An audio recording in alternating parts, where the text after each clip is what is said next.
ओम गणपते नमः। आप सभी का आपके अपने चैनल हिंदी स्टोरी बुक पर बहुत बहुत स्वागत है। आप सभी पर ईश्वर की कृपा सदा बनी रहे। आज इस वीडियो में हम देवशयनी एकादशी व्रत कथा सुनेंगे।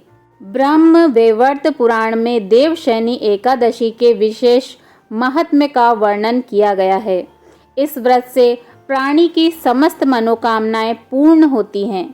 यह एकादशी आषाढ़ मास के कृष्ण पक्ष की एकादशी, जिसे योगिनी एकादशी कहते हैं, के बाद आती है।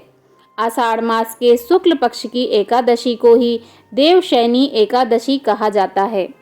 इसी एकादशी से चातुर्य मास का आरंभ माना जाता है। इस अवधि से कोई भी शुभ कार्य जैसे विवाह आदि नहीं किया जाता। मान्यता है कि इस दिन से भगवान श्री हरि विष्णु क्षीर सागर में शयन करते हैं और फिर 4 माह बाद उन्हें उठाया जाता है। उस दिन को देवोत्थानी एकादशी कहा जाता है।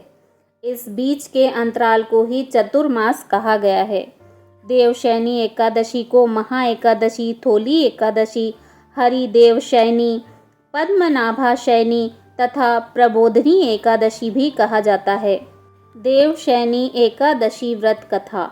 धर्मराज युधिष्ठिर ने कहा, हे केशव, आषाढ़ शुक्ल एकादशी का क्या नाम है? इस व्रत के करने की विधि क्या है और किस देवता का पूजन किया जाता है? श्री कृष्ण कहने लगे कि हे युधिष्ठिर, जिस कथा को ब्रह्मा जी ने नारद जी से कहा था वही मैं तुमसे कहता हूँ। एक बार देव ऋषि नारद जी ने ब्रह्मा जी से इस एकादशी के विषय में जानने की उत्सुकता प्रकट की। तब ब्रह्मा जी ने उन्हें बताया, सतयुग में मानधाता नामक एक चक्रवर्ती सम्राट राज्य करते थे। उनके राज्य में प्रजा बहुत सुखी थी, किंतु भविष्य में क्या हो जाए यह कोई नहीं जानता। अतः वे भी इस बात से अनभिज्ञ थे कि उनके राज्य में शीघ्र ही भयंकर अकाल पड़ने वाला है। उनके राज्य में पूरे 3 वर्ष तक वर्षा न होने के कारण भयंकर अकाल पड़ा। इस अकाल से चारों ओर त्राही त्राही मच गई। धर्म पक्ष के यज्ञ, हवन, पिंडदान, कथा, व्रत आदि में कमी हो गई। जब मुसीबत पड़ी हो तो धार्मिक कार्यों में प्राणी की रुचि कहाँ रह जाती है। प्रजा ने राजा के पास जाकर अपनी वेदना की दुहाई दी। राजा तो इस स्थिति को लेकर पहले से ही दुखी थे। वे सोचने लगे कि आखिर मैंने ऐसा कौन सा पाप कर्म किया है जिसका दंड मुझे इस रूप में मिल रहा है।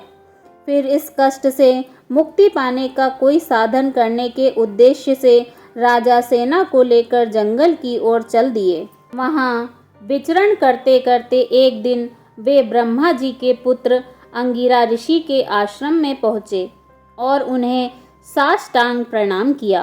ऋषिवर ने आशीर्वचनोपरांत कुशल क्षेम पूछा।